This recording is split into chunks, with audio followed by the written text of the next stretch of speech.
Escuchemos pues la presentación del maestro Andrés Layuz, titular de la Agencia Reguladora del Transporte Ferroviario.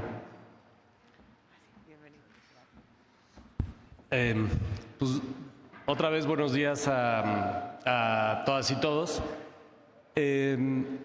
Lo primero que les quería decir, traigo una presentación de los proyectos ferroviarios del Gobierno de México de 2025 a 2030. Es un plan bastante ambicioso, pero un breve preámbulo que quería hacer es que la Agencia Reguladora de Transporte Ferroviario, que hoy tiene las responsabilidades de regulación, planeación y construcción del sistema ferroviario nacional, en realidad está a unos días de cambiar de nombre. Ya se aprobó la modificación legal y ahora va a ser la Agencia de Trenes y Transporte Público Integrado. Sé que a los presentes les interesa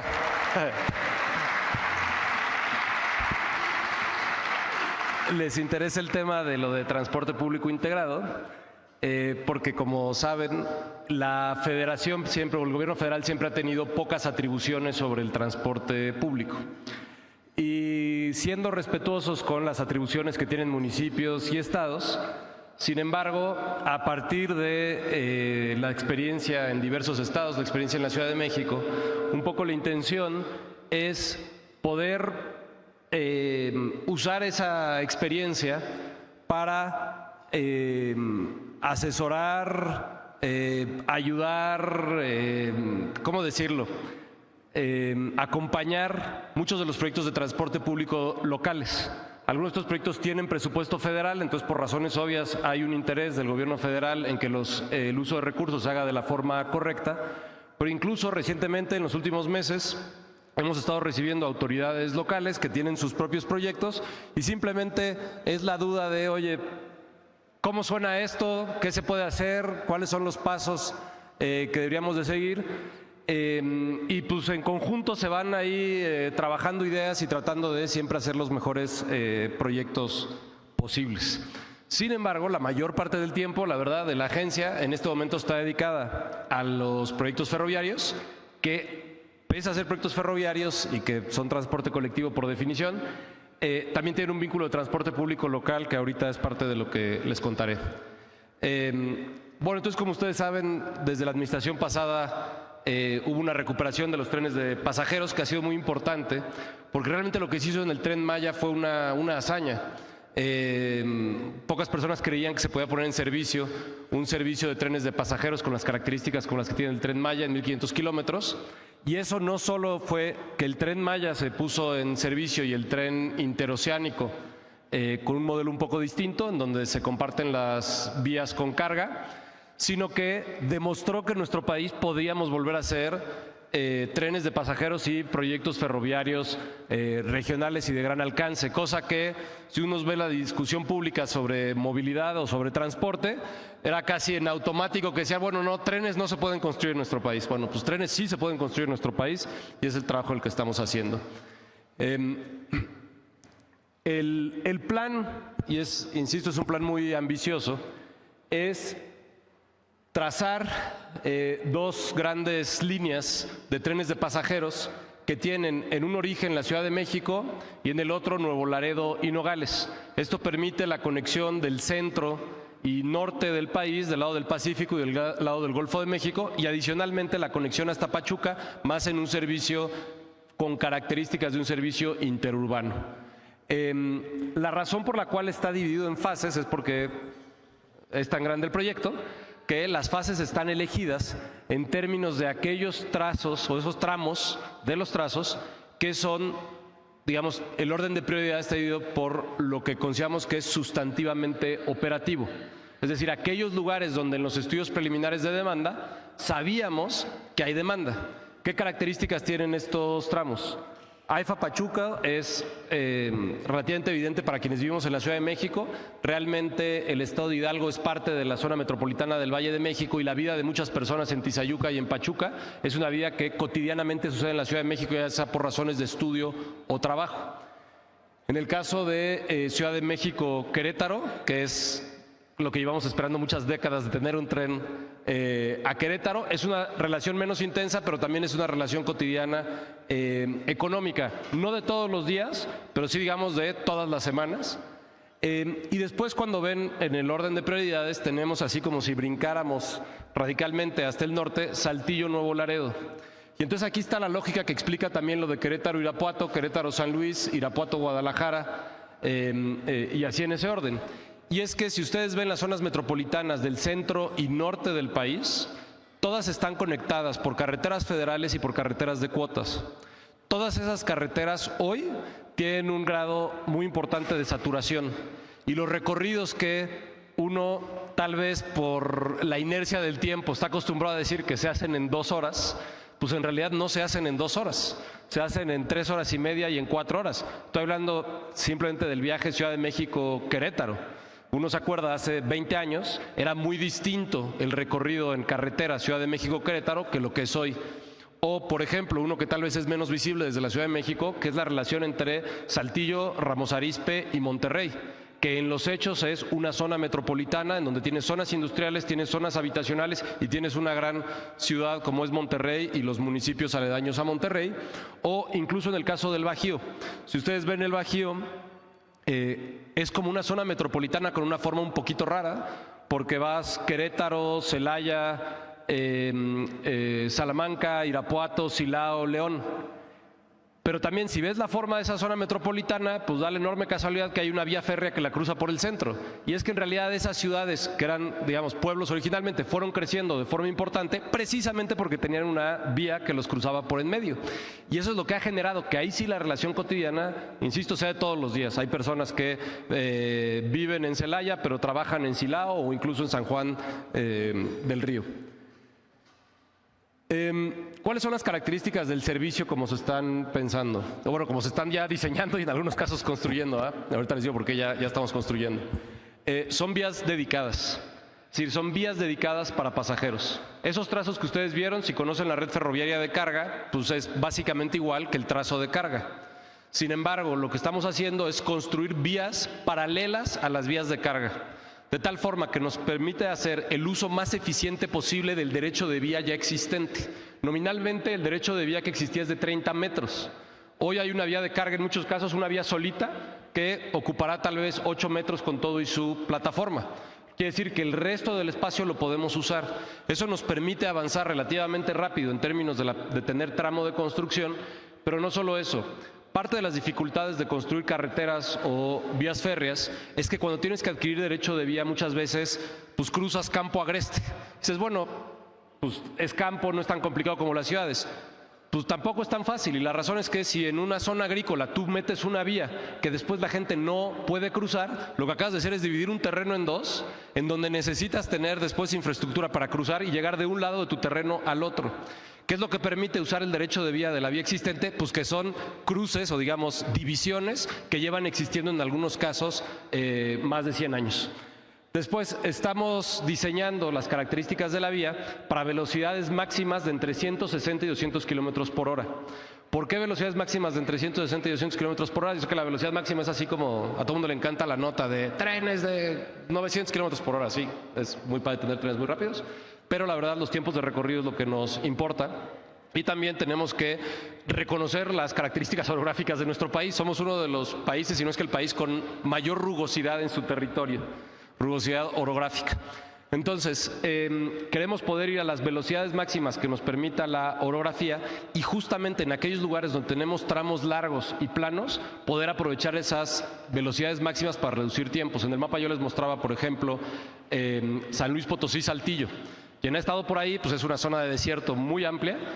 No es completamente plana como puede parecer en el mapa, pero tiene tramos de muchos kilómetros planos, los cuales nos permite ir a velocidades relativamente rápidas.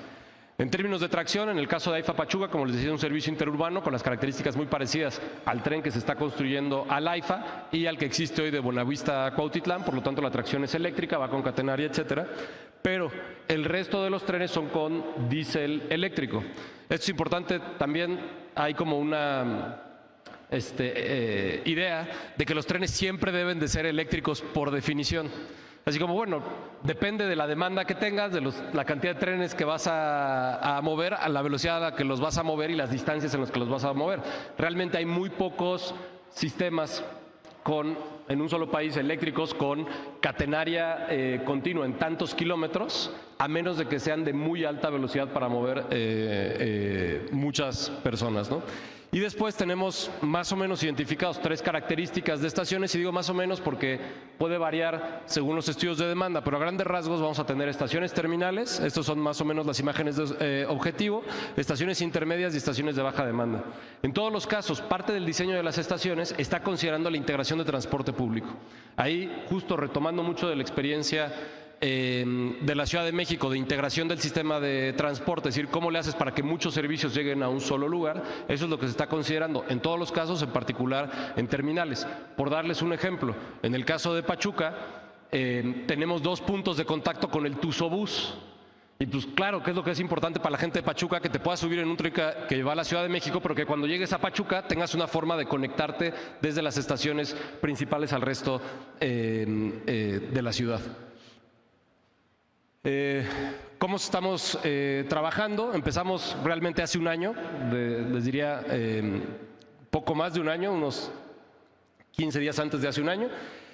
Lo primero es que con el agrupamiento de ingenieros de Felipe Ángeles definimos los términos de referencias para la ingeniería básica. Entonces, las ingenierías básicas de todos los tramos lo hemos trabajado en conjunto con la defensa y en particular con el agrupamiento de ingenieros, y por nuestro lado empezamos a hacer los estudios de demanda. Los estudios de demanda son esas cosas que todas y todos ustedes conocen, pero que es absolutamente fundamental para el diseño de las capacidades operativas del servicio y propiamente para el diseño operativo del servicio.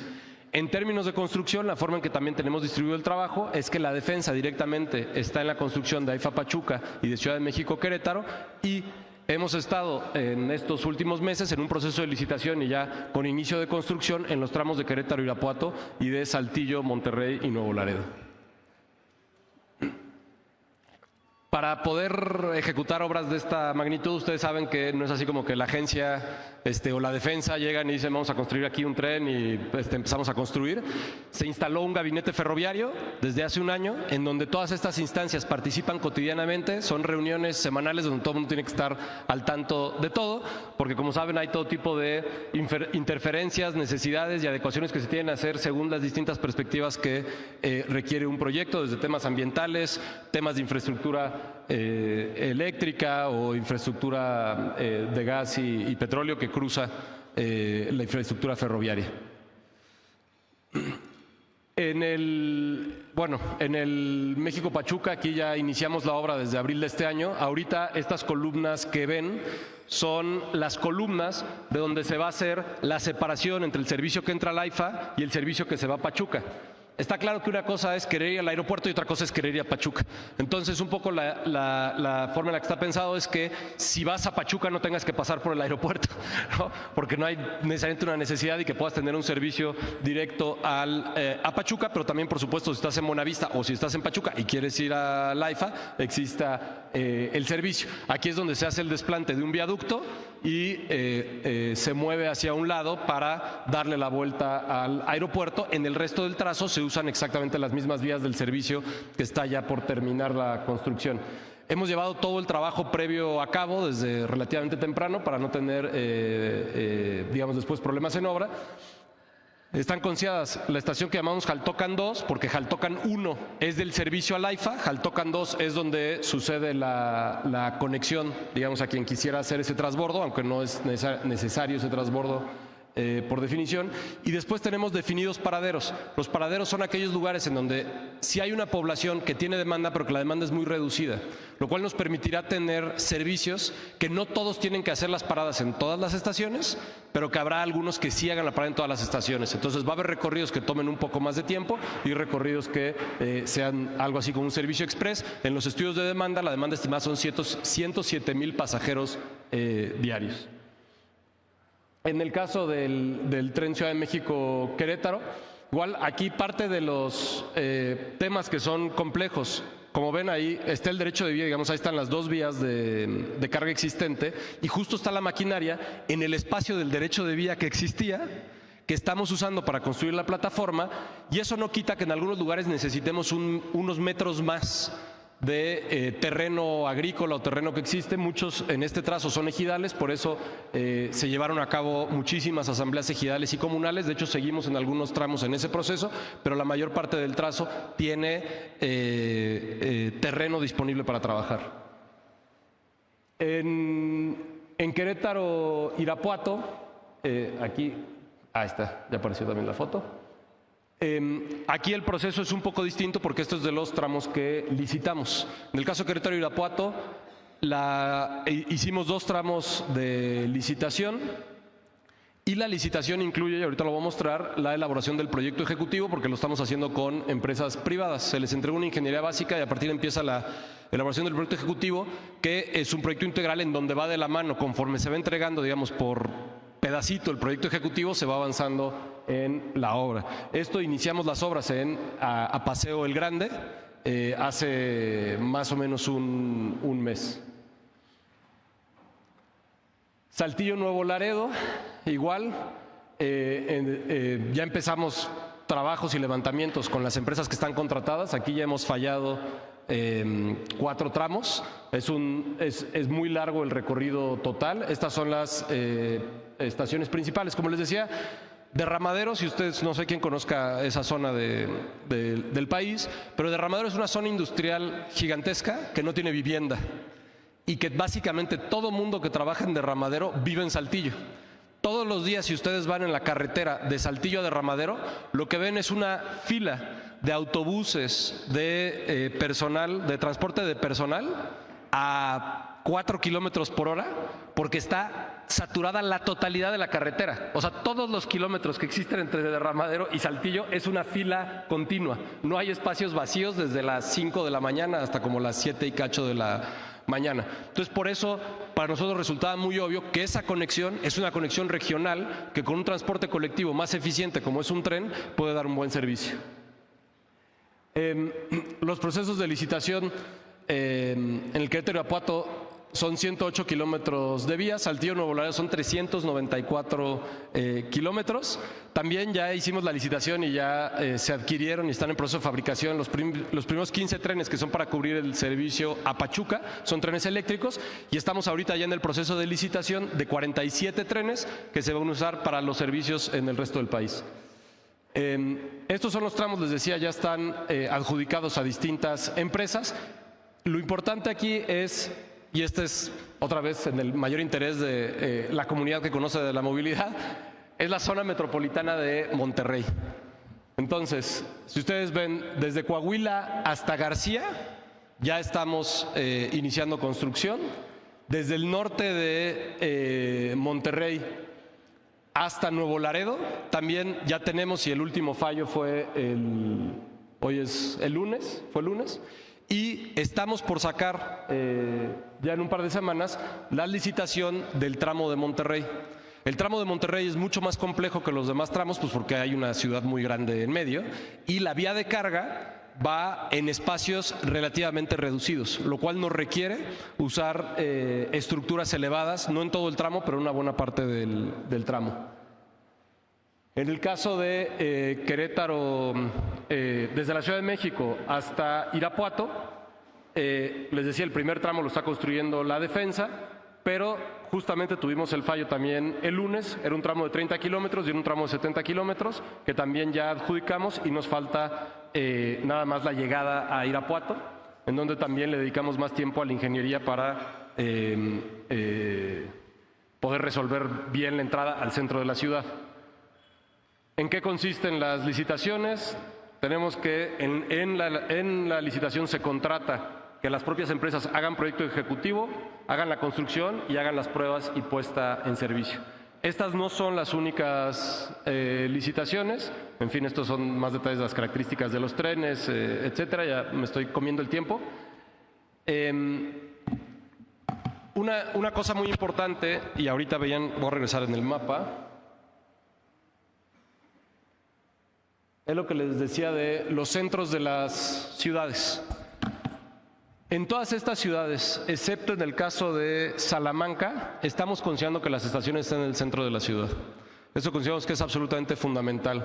En el caso de Querétaro, ha sido un proceso en el que seguimos trabajando, pero tenemos un lugar definido en el centro de Querétaro donde haya una estación que esté muy cerca del centro histórico, aunque no será la única estación. Ustedes pueden ver que, sobre todo en las ciudades grandes, hay más de una estación. Entonces, por ejemplo, ahí está marcado el Marqués, que es ya la zona metropolitana de Querétaro, pero después es el centro de Querétaro. Tanto por razones de espacio como por razones de que esa mancha urbana ha seguido creciendo, como es en la Ciudad de México, como es en Monterrey, se empieza a volver un servicio local. Con esta distribución, y simplemente lo pongo como ejemplo, si ustedes ven a Paseo, Celaya, Cortázar y Villagrán es justo entre los dos, y después Salamanca, los servicios en términos de demanda que consideramos que son sustantivos, no necesariamente o no exclusivamente son de la Ciudad de México a Querétaro. Digamos que esa es una vez que uno está recorriendo todo el país, una visión totalmente chilangocéntrica.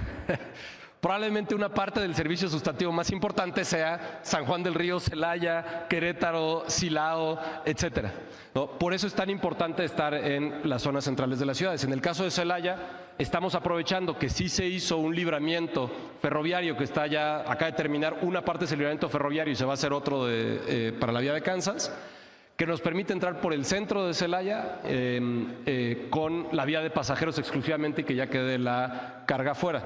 En el caso de Salamanca es el único caso donde queda un poquito al norte de la ciudad. No fue posible entrar al centro, pero más por temas de obra inducida de las instalaciones de Pemex, que son muy complejas porque está ahí la refinería de Salamanca.